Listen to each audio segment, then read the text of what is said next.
ನಮಸ್ಕಾರ. ನಾನು BM Bhat, CITU ದಾಖಾ ಜಿಲ್ಲಾಧ್ಯಕ್ಷ. ಆತ್ಮೀಯ ಸಂಗಾತಿಗಳೇ,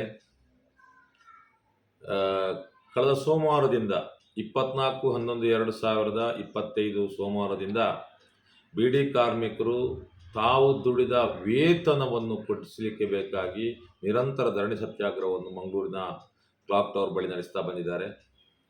ದುಡಿದ ವೇತನವನ್ನು ಕೊಡದಂಥ ಬಿಡಿ ಮಾಲಕರ ಮೇಲೆ ಕ್ರಮ ಕೈಗೊಂಡು ಬಿಡಿ ಕಾರ್ಮಿಕರಿಗೆ ಆ ದುಡಿದ ವೇತನವನ್ನು ಕೊಡಿಸಲಿಕ್ಕೆ ಕೂಡ ಸರ್ಕಾರ ಮುಂದಾಗ್ತಿಲ್ಲ ಅಂತ ಹೇಳೋ ರೀತಿಯಲ್ಲಿ ಹೋರಾಟ ನಡೀತಾ ಇತ್ತು. 2018ರಿಂದ 2024 ತನಕ ಪ್ರತಿ 1000 ಬಿಡಿಯಲ್ಲಿ 40 ರೂಪಾಯಿ ಕಡಿತ, ಆಮೇಲೆ 24-25ರಲ್ಲಿ 23.25 ರೂಪಾಯಿ ಕಡಿತ, ಆಮೇಲೆ 25ರಲ್ಲಿ ಈಗ 17 ರೂಪಾಯಿ ಕಡಿತ ಪ್ರತಿ 1000 ಬಿಡಿಯಲ್ಲಿ. ಈ ರೀತಿಯಲ್ಲಿ ನಿರಂತರವಾಗಿ ಬಿಡಿ ಕಾರ್ಮಿಕರ ಸಂಬಳದ ಹಣವನ್ನು ಲೂಟಿ ಮಾಡಿ ಅವರಿಗೆ ಕೊಡಬೇಕಾದನ್ನು ಕೊಡದೆ ಮಾಲಕರು ಮೋಸ ಮಾಡುವಂಥದ್ದು, ಕಾರ್ಮಿಕರನ್ನು ಲೂಟಿ ಮಾಡುವಂಥದ್ದು CITU ಯಾವಾಗಲೂ ಕೂಡ ಸಹಿಸುವುದಿಲ್ಲ. CITU ಇದರ ವಿರುದ್ಧ ನಿರಂತರವಾಗಿ ಹೋರಾಟ ಮಾಡ್ತಾ ಬಂದು ಕೊನೆಗೆ ಸರ್ಕಾರಕ್ಕೆ ತಪ್ಪು ಮಾಹಿತಿ ಕೊಟ್ಟು ಅದು ಇನ್ನಷ್ಟು ವೇತನವನ್ನು ಕಡಿಮೆ ಮಾಡುವಂಥ ದೃಷ್ಟಿಯಲ್ಲಿ ಹೊಸ ಆದೇಶ ಮಾಡಿದಾಗ ನಾವು ಅನಿರ್ದಿಷ್ಟವಾದ ಹೋರಾಟಕ್ಕೆ ಇಳಿದಿದ್ದೇವೆ.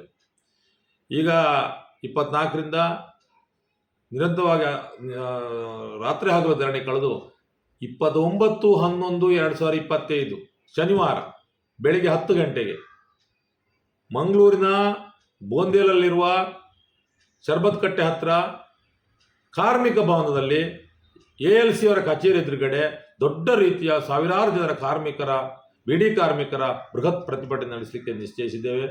ಎಲ್ಲರೂ ಈ ಜಿಲ್ಲೆಯ ಲಕ್ಷಾಂತರ ಕಾರ್ಮಿಕರಲ್ಲಿ ಸಾವಿರಾರು ಕಾರ್ಮಿಕರಾದರೂ ಈ ಹೋರಾಟದಲ್ಲಿ ಭಾಗವಹಿಸಬೇಕು. ತಮ್ಮ ದುಡಿದ ವೇತನ ಪಡೀಲಿಕ್ಕೆ ನಾವೆಲ್ಲರೂ ಸಿದ್ಧರಾಗಬೇಕು. ಸರ್ಕಾರ ಕೂಡ ನಮ್ಮನ್ನು ಈ ಬಗ್ಗೆ ಕರೆದು ಮಾತುಕತೆ ನಡೆಸಿದೆ.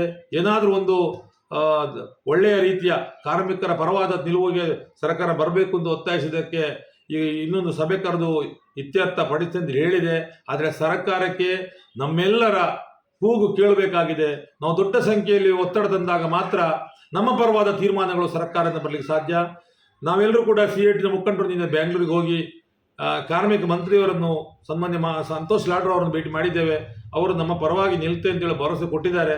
ಎಲ್ಲ ಕಾರಣದಿಂದ 29/11/2025 ಶನಿವಾರ ಬೆಳಿಗ್ಗೆ 10 ಗಂಟೆಗೆ ಮಂಗಳೂರಿನ ಕಾರ್ಮಿಕ ಭವನದಲ್ಲಿ ನಡೆಯುವಂಥ ಹೋರಾಟಕ್ಕೆ ಸಾವಿರಾರು ಕಾರ್ಮಿಕರು ಹಳ್ಳಿಯಿಂದ ಗಲ್ಲಿಯಿಂದ ಎಲ್ಲ ಕಾರ್ಮಿಕರು ದೊಡ್ಡ ಸಂಖ್ಯೆಯಲ್ಲಿ ಸ್ವಂತ ವಾಹನ ಮಾಡಿಕೊಂಡಾದರೂ ಸರಿ ಬರಬೇಕು. ಈ ಹೋರಾಟ ಯಶಸ್ವಿಗೊಳ್ಳಬೇಕು. ನಾಳೆ ಮಧ್ಯಾಹ್ನಕ್ಕೆ ಈ ಹೋರಾಟ ಮುಗಿತದೆ. ನೀವೆಲ್ಲರೂ ಕೂಡ ಈ ಹೋರಾಟದ ಗೆಲುವಿಗೆ ಕಾರಣಕರ್ತರಾಗಬೇಕು ಅಂತ ವಿನಂತಿ ಮಾಡ್ತಾ ನಾನು ಮಾತು ಮುಗಿಸ್ತೇನೆ. ನಮಸ್ಕಾರ.